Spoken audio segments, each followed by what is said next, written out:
사랑하고 축복합니다. 9월 12일 목요일입니다. 오늘도 주님의 사랑과 은혜를 기억하며 승리하는 가족들 되시기를 축복합니다. 오늘 말씀 제목은 사단의 계략에 속지 맙시다 라는 제목으로 말씀을 나누고자 합니다. 오늘 말씀은 열왕기하 6장 1절에서 14절까지 말씀입니다. 말씀을 봉독합니다. 선지자의 제자들이 엘리사에게 이르되 보소서 우리가 당신과 함께 거주하는 이곳이 우리에게는 좁으니 우리가 요단으로 가서 거기서 각각 한 제목을 가져다가 그곳에 우리가 거주할 조소를 세우사이다 하니 엘리사가 이르되 가라 하는지라. 그 하나가 이르되 청하건대 당신도 종들과 함께 하소서 하니 엘리사가 이르되 내가 가리라 하고 드디어 그들과 함께 가니라. 무리가 요단에 이르러 나무를 베더니 한 사람이 나무를 벨 때에 쇠도끼가 물에 떨어진지라. 이에 외쳐 이르되 내 주여 이는 빌려온 것이니이다 하니 하나님의 사람이 이르되 어디 빠졌느냐 하매 그곳을 보이는지라. 엘리사가 나뭇가지를 베어 물에 던져 쇠도끼를 떠오르게 하고 이르되 너는 그것을 잡으라 하니 그 사람이 손을 내밀어 그것을 집으니라. 그때 아람 왕이 이스라엘과 더불어 싸우며 그의 신복들과 의논하여 이르기를 우리가 아무데 진을 치리라 하였더니 하나님의 사람이 이스라엘 왕에게 보내 이르되 왕은 삼가 아무 곳으로 지나가지 마소서 아람 사람이 그곳으로 나오나이다 하는지라. 이스라엘 왕이 하나님의 사람이 자기에게 말하여 경계한 곳으로 사람을 보내 방비하기가 한두 번이 아닌지라. 이러므로 아람 왕의 마음이 불안하여 그 신복들을 불러 이르되 우리 중에 누가 이스라엘 왕과 내통하는 것을 내게 말하지 아니하느냐 하니 그 신복 중에 한 사람이 이르되 우리 주 왕이여 아니로소이다. 오직 이스라엘 선지자 엘리사가 왕이 침실에서 하신 말씀을 이스라엘의 왕에게 고하나이다 하는지라. 왕이 이르되 너희는 가서 엘리사가 어디 있나 보라. 내가 사람을 보내어 그를 잡으리라. 왕에게 아뢰어 이르되 보라 그가 도단에 있도다 하나이다. 왕이 이에 말과 병거와 많은 군사를 보내매 그들이 밤에 가서 그 성읍을 에워쌌더라. 아멘. 오늘 말씀 제목은 사단의 계략에 속지 맙시다 라는 제목입니다. 오늘 말씀은 엘리야 선지자를 통하여 일어난 기적과 같은 두 스토리를 이야기하고 있습니다. 첫 번째 이야기는요, 선지 동산이 작아서 다른 곳으로 그 처소를 옮겨 건축하는 과정 속에 사용하는 쇠도끼가 물에 떨어지게 됩니다. 그리고 난감해하던 그 상황 속에서 엘리사는 그 떨어진 도끼를 다시 떠오르게 해서 다시 집을 수 있는 기적을 일으켰지요. 과거에 그가 엘리야 선지자에게 갑절의 능력을 달라라고 간청한 것들이 그대로 이루어졌다라는 것을 쉽게 알 수 있습니다. 또 한 가지 사건을 얘기하고 있습니다. 바로 아람 왕이 이스라엘과 싸우기 위한 모든 전략과 전술을 이미 엘리사 선지자는 다 꿰뚫고 있었다라는 겁니다. 그래서 그 정보들을 이스라엘 왕에게 알려줌으로써 이스라엘이라는 이 나라가 어려움을 겪지 않도록 하였다라는 것이죠. 오늘 이 두 가지 스토리 중에 두 번째 스토리를 중심으로 해서 말씀을 나누고자 합니다. 9절 말씀은 엘리사가 아람 왕의 은밀한 작전 계획을 알아내어 그 사실을 북이스라엘 왕에게 알려준 내용을 얘기하고 있죠. 여러분, 그 당시 이스라엘의 왕은 바로 여호람 왕이었습니다. 그는 악한 왕이었음에도 불구하고 엘리사가 그에게 기별을 하였다라는 점을 좀 주목해 볼 필요가 있습니다. 엘리사가 여호람 왕을 도운 이유는 하나님의 보호하심이 이스라엘을 떠나지 않고 있음을 보여주시는 거고요. 또 왕이 그로 말미암아 하나님의 살아계심을 깨닫고 하나님께로 돌아오도록 하기 위한 것이었다라는 겁니다. 그런데 이때 엘리사는 아무리 은밀한 일이나 먼 곳의 일까지도 눈앞에 벌어지는 것처럼 볼 수 있는 탁월한 영역을 소유하고 있었지요. 자, 12절 말씀을 보겠습니다. 12절입니다. 그 신복 중에 한 사람이 이르되 우리 주 왕이여 아니로소이다. 오직 이스라엘 선지자 엘리사가 왕이 침실에서 하신 말씀을 이스라엘의 왕에게 고하나이다 하는지라. 여러분 12절에 언급된 아람 왕의 신복의 말을 빌리면 엘리사는 아람 왕이 자기 침실에서 하는 말도 알 수 있었다라는 겁니다. 엘리사의 그러한 능력으로 아람의 은밀한 작전, 즉 매복군을 통해 이스라엘 왕을 공격하려는 계획을 알게 되었고 그에 대한 대응책을 여호람 왕에게 가르쳐 주게 되었다는 것이죠. 엘리사는 아람의 매복군들이 숨어 있는 길이 어디인지 알려주고 그곳으로 절대 가지 말라라고 지시했습니다. 여러분, 이 엘리사의 지시에 대해서 여호람은 어떻게 반응하였습니까? 순종하고 그 지시대로 행함으로 자신의 생명은 물론 이스라엘의 군사들, 그들의 생명도 함께 지켜낼 수 있었다라는 겁니다. 더 확장시켜서 적용해 보면 이스라엘이라는 이 나라 전체를 안전하게 보존할 수 있게 되었다라는 겁니다. 여러분, 이 사실은 굉장히 중요합니다. 이전의 역사를 보면 요람 왕의 형이었던 아하시야 왕은요, 엘리사의 그 스승과 같은 엘리야의 선지자 엘리야의 말을 듣고도 회개하지 않고 오히려 엘리야에게 오만불손하게 행한 결과 그는 병으로 죽고 말았다라는 겁니다. 그의 형 아하시야 왕은 듣고도 회개하지 아니하였고 듣고도 순종하지 아니하였다라는 겁니다. 그러나 오늘 여호람 왕은 그가 악한 왕이었지만 엘리사의 이 이야기를 듣고 순종하였다라는 겁니다. 여호람 왕은 하나님 사자의 말씀을 믿고 신뢰하고 순종한 까닭에 하나님의 보호하심을 받을 수 있게 되었다라는 겁니다.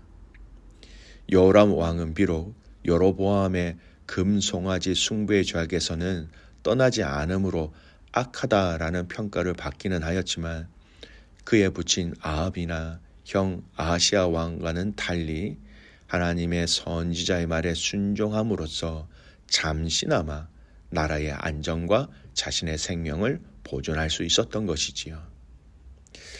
이러한 사실은 늘 사단의 공격에 직면하여 사는 우리 성도들에게 어떻게 하면 사단의 함정에 빠지지 않고 안전하게 보존될 수 있는가, 그 질문에 대한 답을 오늘 이 말씀은 교훈으로 우리에게 주고 있습니다. 사랑하는 믿음의 성도 여러분, 하나님은 우리를 사단의 세력으로부터 안전하게 보호하시고 또 생명의 길로 인도해 주시는 분이시죠. 출애굽기 23장 20절 말씀에 이렇게 얘기합니다. 내가 사자를 네 앞에 보내어 길에서 너를 보호하여 너로 내가 예비한 곳에 이르게 하리니. 하나님께서 이스라엘 백성들을 향한 약속이었고 이 약속은 지금 이 시대를 살아가고 있는 저와 여러분에게도 동일한 하나님의 약속으로 우리는 믿고 받아야 합니다. 우리가 사단의 공격과 함정에서 보호되고 보존될 수 있는 길을 이미 성경을 통하여 다 말씀해 주셨지요.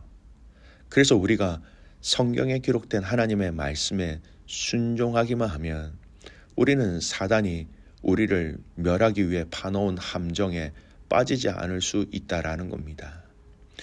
엘리사 선지자가 세밀하게 그들의 공격에 대해서 여호람 왕에게 이야기한 것처럼 하나님의 말씀이 이미 우리에게 그렇게 말씀하고 계시고 사단의 그 함정에서 빠지지 않도록 그렇게 말씀하고 계시고 알려주고 계시다라는 겁니다. 하나님은 우리에 대해서 자세하게 아실 것뿐만 아니라 사단에 대해서도 하나님은 모든 것을 아십니다. 왜냐하면 하나님의 어떤 피조물로서 그 사단도 우리도 하나님의 주권 아래에 있기 때문입니다.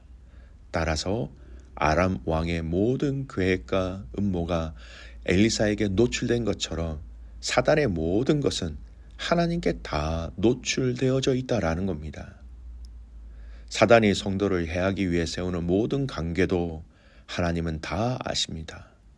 하나님은 그러한 관계에 성도들이 대처할 수 있는 방법을 성경에 이미 다 기록해 주셨다라는 겁니다. 그래서 우리가 믿음의 성도들이 이 성경에 기록된 하나님의 말씀을 따르기만 하면 우리는 지지 않고 이길 수 있다라는 겁니다. 손자병법에 적을 알고 나를 알면 백전백승 백전불패라고 얘기하고 있습니다. 하나님은 사단을 알고 또 우리를 아셔서 우리가 사단을 대적하기에 가장 좋은 방법과 그 근원적인 힘과 원리를 성경에 기록해서 우리에게 말씀으로 주셨다라는 겁니다. 여러분, 이 전쟁에서 승리하기 위해서 전략과 전술을 잘 세워야 합니다. 그 전략과 전술이 어디에 기록되어져 있는가? 우리가 싸우는 그 영적 전쟁의 원리와 방법과 그 힘과 능력이 어디에 있는가? 우리는 잘 알아야 합니다. 바로 그 전략과 전술은 성경이라는 곳에 다 기록되어져 있고 그 기록된 그 성경의 말씀을 우리가 함께 순종하며 따라갈 때에 우리는 승리할 수 있고 이길 수 있고 오늘 이 하나님의 놀라운 인도하심의 기적을 경험한 이 이스라엘처럼 우리도 또한 그 은혜를 누릴 수 있게 된다라는 겁니다. 그렇게 순종할 때에 오늘 말씀에서 이스라엘 왕이 아람 왕의 관계로부터 구원을 받은 것처럼 우리 또한 역시 어떤 위험도 우리는 해할 수 없을 만큼 완전한 하나님의 보호하심과 인도하심을 경험하게 된다라는 겁니다. 미국의 유명한 존 파이퍼 목사님이 사단이 우리의 믿음의 성도들을 또 넘어지게 하는 전략 10가지를 소개한 내용이 있습니다. 여러분, 우리가 하나님의 말씀 앞에 순종함으로 승리해야 한다라는 것을 기억하시면서 사단이 우리를 넘어뜨리는 10가지 전략에 대해서 제가 한번 말씀해 드릴 테니까 한번 생각해 보십시오. 첫 번째, 사단은 거짓말장이며 거짓 압이다라는 것. 두 번째, 사단은 믿지 않는 자들의 마음을 가린다라는 겁니다. 세 번째, 사단은 빛과 의로움의 옷으로 자신을 가장한다, 위장한다라는 겁니다. 네 번째, 사단은 기적을 행한다라는 것. 다섯 번째, 사단은 사람들을 유혹해 죄 짓게 한다라는 것. 여섯 번째, 사탄은 사람들의 마음에서 하나님의 말씀을 뽑아내고 신앙을 죽인다라는 것. 일곱 번째, 사탄은 때로는 아픔과 질병을 일으킨다라는 것. 여덟 번째, 사탄은 살인자라는 것. 아홉 번째, 사탄은 사역자들의 계획을 대적한다라는 것. 열 번째, 사탄은 하나님 앞에서 신자들을 고소한다라는 것. 요한일서 3장 8절 말씀은 이렇게 얘기합니다. 죄를 짓는 자는 마귀에게 속하나니 마귀는 처음부터 범죄함이라. 하나님의 아들이 나타나신 것은 마귀의 일을 멸하려 하심이라. 사랑하는 믿음의 성도 여러분, 이미 발각되어진 사단의 계략에 넘어지지 않고 승리하기 위해서 하나님의 이 말씀 앞에 저와 여러분이 함께 진실하게 순종함을 통하여서 함께 이기고 함께 승리할 수 있는 믿음의 성도들, 또 오늘 이 하루가 될 수 있기를 주님의 이름으로 축복합니다. 아멘. 기도하겠습니다. 하나님 아버지, 하나님의 크신 은혜와 사랑에 감사와 찬송과 영광을 올려드립니다. 사단의 계략과 우리의 연약함을 다 알고 계시는 그 하나님께서 오늘 이 성경이라는 이 하나님의 말씀 안에 이것을 이길 수 있는 속지 아니하는 그 원리와 방법과 힘으로 우리에게 말씀해 주셔서 감사를 드립니다. 이 말씀 앞에 온전히 순종함으로 속지 않게 하시고 이기게 하시고 승리하게 하여 주셔서 하나님의 우리에게 이 땅의 삶 가운데 누릴 수 있는 허락하신 그 기쁨과 즐거움과 감사를 함께 경험할 수 있는 오늘 이 하루가 되게 하여 주시옵소서. 오늘도 겸손히 주님 앞에 엎드립니다. 우리와 함께 하심으로 승리하는 모든 믿음의 가족들 되기를 간절히 소원하옵고 살아서 역사하시는 예수님의 이름으로 감사하며 기도드리옵나이다. 아멘.